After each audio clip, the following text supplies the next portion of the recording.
Alright, hello everyone, welcome back to the channel. This, of course, is another anime reaction video. Today, we're getting back into some more Banana Fish. We got episode 6 this time. Last episode, we got two very, very important things going on that I feel like are the most worth remembering at this point in time. The first thing is that AG? I have a friend named AJ, like the letter A and then J. So it's AG, E-I-J-I. AG, he's in this bitch. He's here to stick it out with Ash to the very end. He can't go back home knowing all of this. Yeah, he won't be able to get a lick of sleep unless he gets some closure. Good or bad, that could mean a lot of things.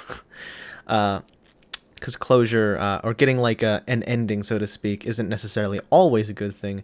But it just solidifies that AG is he's a homie. He feels a special bond with Ash. So he's ride or die. But the thing is, he's not very experienced. As we learned during their attempted attack to kill Papa Dino at the sushi restaurant, I believe, where they're trafficking children. Yeah, AG's not prepared. He wants to be here, but he's not prepared. He needs more experience. And then the second thing, obviously, is that we are going to Ash's home, where he grew up with, and I believe, and correct me if I'm wrong, but I'm pretty sure from what I remember, is that he doesn't want to go there. He was, crying a little bit, thinking about going back there, and that his older brother Griffin was the one that took Ash and ran away from there.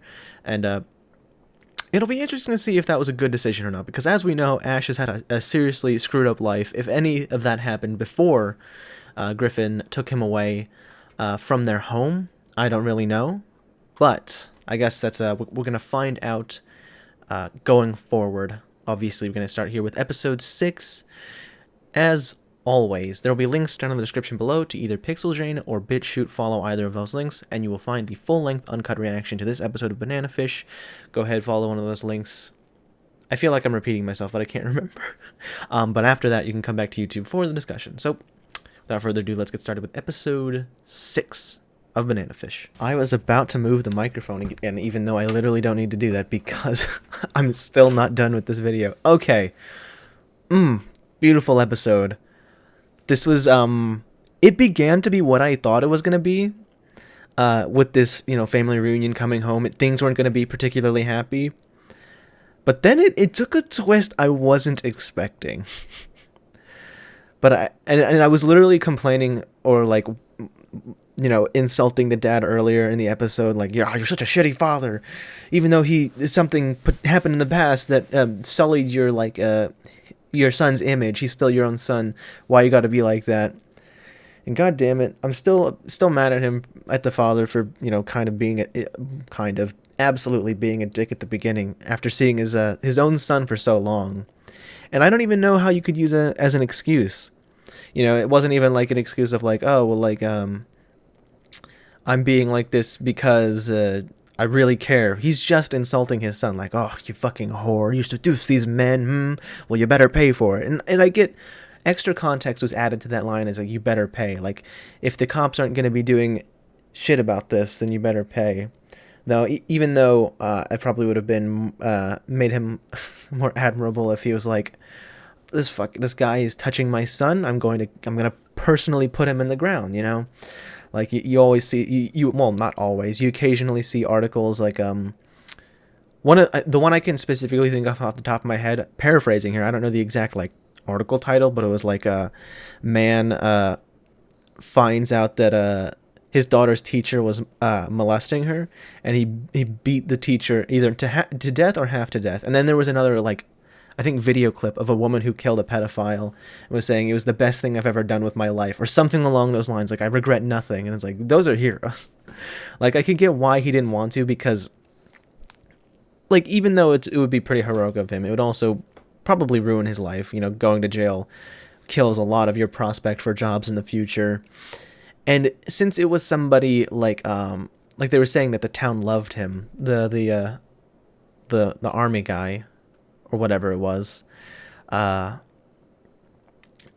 he probably would have been, even more vilified than if it happened the way it did, and that being Ash killed him, and, they found the bones underneath his house. I don't know exactly how it would have been played out, but I understand, and I'm still not like, I can't say that I'm like, I agree with the old man, with the dad, but I get him a bit more now. You know, it's not as simple as it may seem. You know, and the fact that he did try it all to go to the cops instead of like saying, instead of immediately just like brushing it off like everyone else did, like, are you sure it was him? Are you sure you didn't do anything to deserve it? You know, bullshit like that. He went like, he dragged Ash to the cops, even though, because kids would be unlikely to outright say it, because for one thing, it's a really scary thing.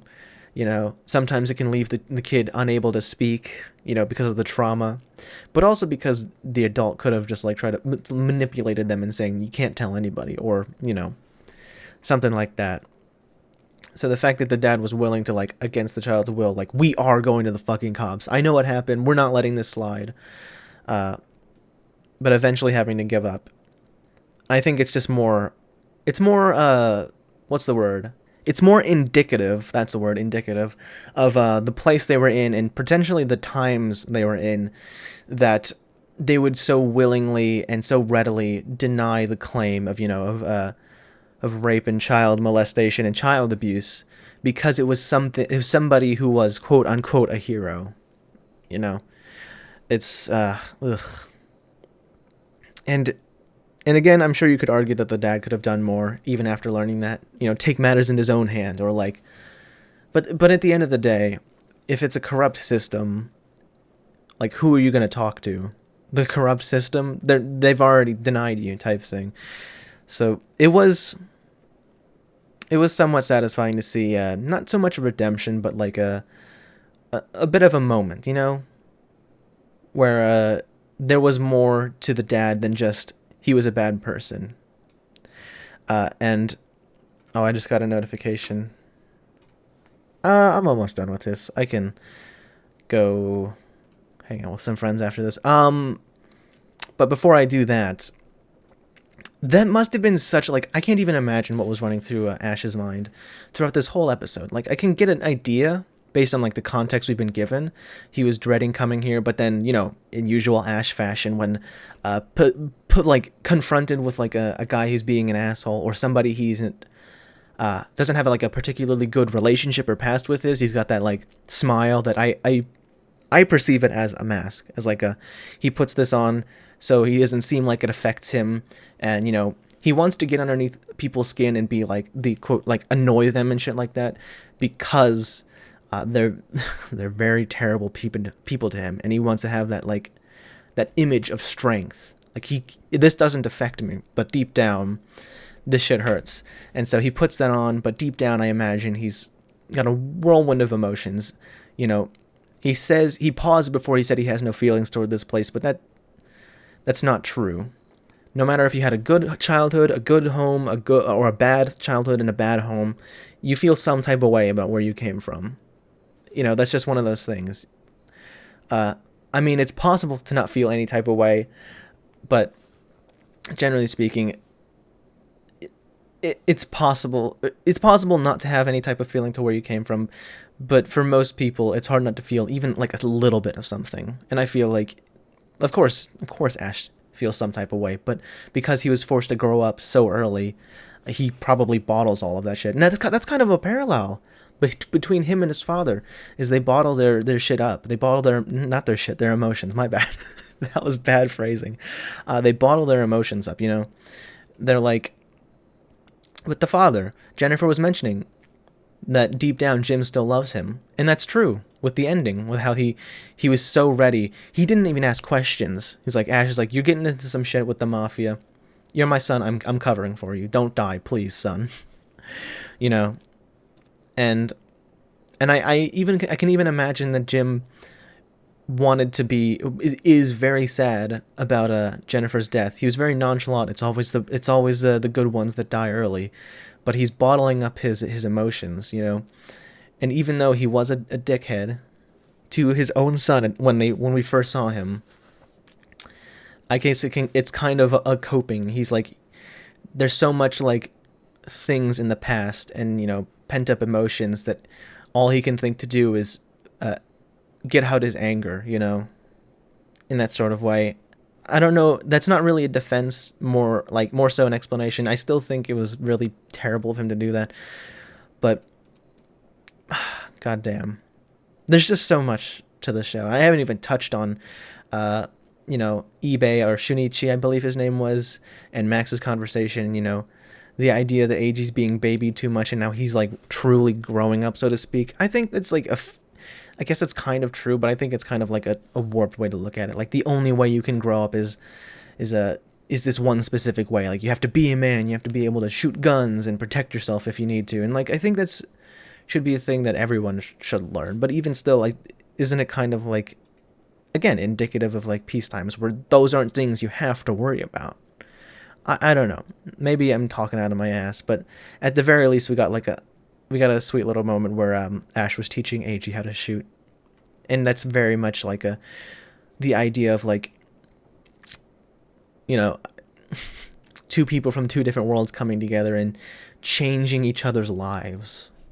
It's crazy how that happens, and it'll be really, really super interesting to see how their relationship develops over the course of this show, and I'm here for it.